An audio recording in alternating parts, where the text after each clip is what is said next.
The core box cutter equipped router will remove all material within the predetermined boundary.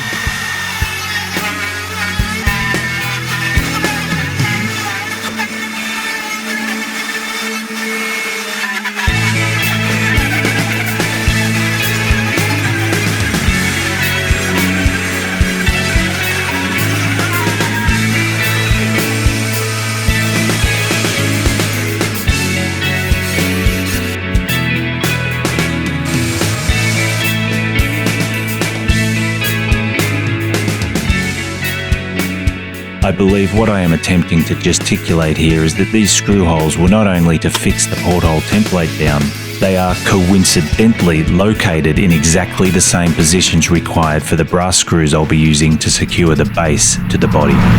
Coincidence or not?